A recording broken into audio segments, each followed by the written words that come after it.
કેમ છો વિદ્યાર્થી મિત્રો? તો શું કહેવાય, આજે આપણે શું જોવાના છીએ? તો કે ધોરણ 9 એનું ચેપ્ટર કયું? તો કે પાંચમું. નામ શું છે? તો કે યુક્લિડની ભૂમિતિનો પરિચય. એનો આપણે સ્વાધ્યાય 5.1 નો દાખલા નંબર આજે ત્રીજો જોવાના છે. હવે એક વાત, તો આમાં કુલ કેટલા દાખલા છે? આમાં કુલ 7 દાખલા છે. એમાં આપણે ત્રીજો દાખલાની તો વિડિયો આવી ગઈ છે. 4 5 6 7 બીજા 5 દાખલાની વિડિયો બનાવવાની રહી છે. તો એ જે દાખલાની વિડિયો આવશે પછી આપણું શું થશે? તો કે યુક્લિડની ભૂમિતિનો પરિચય એ આપણા ચેપ્ટર અહીંયા પતી જશે.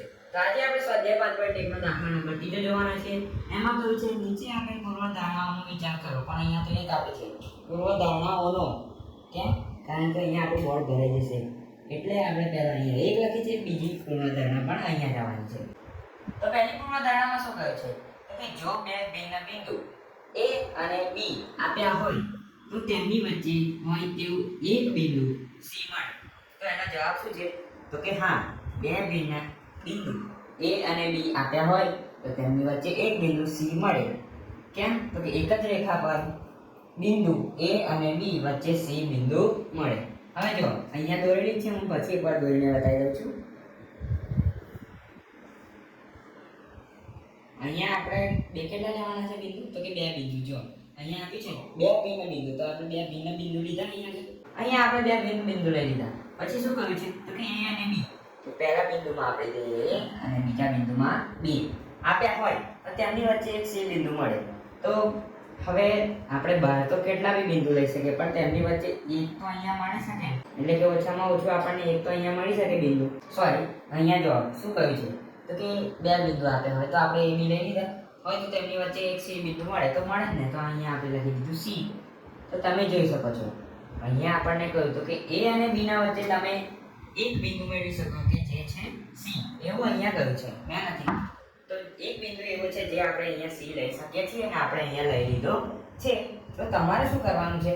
તો કે તમારે આકૃતિ દોરવી હોય તો દોરી શકાય અને આ જે જવાબ છે એ લખવાનો છે. આ અને આ પૂર્વધારણા, આ પ્રશ્ન એટલે કે આ પૂર્વધારણા અને આ તેનો જવાબ તમારે લખવાનો છે. અને તમે આકૃતિ દોરવી હોય તો દોરી શકો છો. હવે જે પૂર્વધારણા નંબર 2. તો હવે આપણે શું જોવાના છે? તો કે પૂર્વધારણા નંબર 2 એમાં શું છે?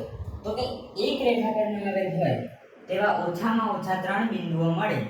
શું આ પૂર્વધારણા કોઈ અવ્યાખ્યાયિત પદ છે? શું આ પૂર્વધારણાઓ સુસંગત છે? શું આ પૂર્વધારણાઓ યુક્લિડની પૂર્વધારણાઓમાંથી મળે છે? તે આપણે સ્પષ્ટ કરવાનું છે. તો પહેલું શું કહે છે? તો કે એક રેખા પર આવેલ હોય તેવા ઓછામાં ઓછા 3 બિંદુઓ મળે. તો અહીંયા આપણે તેનો જવાબ લખ્યો છે હા, 3 બિંદુઓ શક્ય છે, કારણ કે ઓછામાં ઓછા એક બિંદુ C એવું મળે કે જે રેખા પર ન હોય. હવે જો અહીંયા આપણે આકૃતિ દર્શાવી હું સમજાવી દઉં છું. જો અહીંયા આપણે રેખા લીધી, એમાં આપણે બે બિંદુ લઈએ. પહેલું લઈએ A અને બીજું લઈએ B. હવે અહીંયા એવું કહે છે કે હા, 3 બિંદુઓ શક્ય છે કારણ કે ઓછામાં ઓછું એક બિંદુ C એવું મળે કે જે રેખા પર ન હોય. તો જે રેખા પર ના હોય તેવું આપણે C બિંદુ શોધવાનું છે. તો એવી રીતે તો કેટલા બધાય બહાર મળી જાય C બિંદુઓ, પણ આપણે ઓછામાં ઓછું કેટલું કહે છે? તો એક. તો ઓછામાં ઓછું એક C બિંદુ આપણને બહાર મળે. તો આપણે અહીંયા તે દર્શાવેલું છે. પછી કર્યું શું છે? તો કે 3 ઓછા ઓછું બિંદુઓ મળે. પછી શું છે? તો કે શું આ ની પૂર્વધારણાઓ 3 બિંદુઓ મળે છે? શું આ પૂર્વધારણાઓમાંથી મળે છે? ના સોરી, હું આ ત્રીજી જે લીટી વાત કરતો. હા, અહીંયા શું છે? તો કે શું આ પૂર્વધારણા કોઈ અવ્યાખ્યાયિત પદ છે? તો જે અવ્યાખ્યાયિત પદો છે એ કયા કયા છે? તો કે આપણને શું મળ્યું? પહેલા તો અવ્યાખ્યાયિત પદમાં તો કે બિંદુ, અને બીજું શું મળ્યું? તો કે રેખા. હવે રેખા કઈ છે? રેખા રેખા રેખા રેખા આટલામાં જશે. આપણને પહેલું શું મળ્યું? તો કે બિંદુ. પછી શું મળ્યું? તો કે રેખા. આ રેખા, તો રેખા મળ્યું. પછી શું કહ્યું છે? અવ્યાખ્યાયિત પદ છે. પછી શું આ પૂર્વધારણા યુક્લિડ શું આ પૂર્વધારણાઓ સુસંગત છે?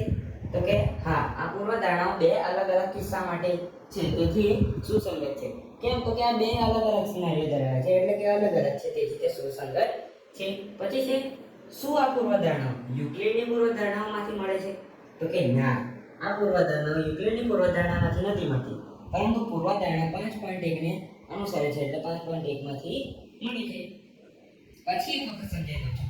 જો અહીંયા શું કહે છે? રેખા પર આવે 3 બિંદુ ઓછામાં ઓછા બે બિંદુઓ હોય તેમાં ત્રીજું બિંદુ આપણને બહાર મળે તો આપણે અહીંયા લખ્યું છે એ આ રહ્યું. પછી શું છે તો કે હવે વ્યાખ્યાયિત કરે તો કે બિંદુ ને રેખા, તો બિંદુ, બિંદુ અને રેખા. પછી હા, પૂર્વધારણા બે અલગ અલગ કિસ્સા માટે છે, તેથી તે સુસંગત છે. પછી શું છે તો કે ના પૂર્વધારણા વિપરીત પૂર્વધારણામાંથી નથી મળતી, પરંતુ પૂર્વધારણા 5.1 ને અનુસરે છે. તો અહીંયા શું થાય છે તો કે ચેપ્ટર 5 એનો સ્વાધ્યાય 5.1 નો દાખલા નંબરના 3 એ જે અહીંયા પર પૂરો થાય છે. હું તો સાઈડમાં લઈ જાઉં છું અને મનપટ્ટીમાં ઉતારેલા વિડીયો પોઝ કરીને મળે છે આગળની વિડીયોમાં. ત્યાં સુધી જય હિન્દ, જય ભારત.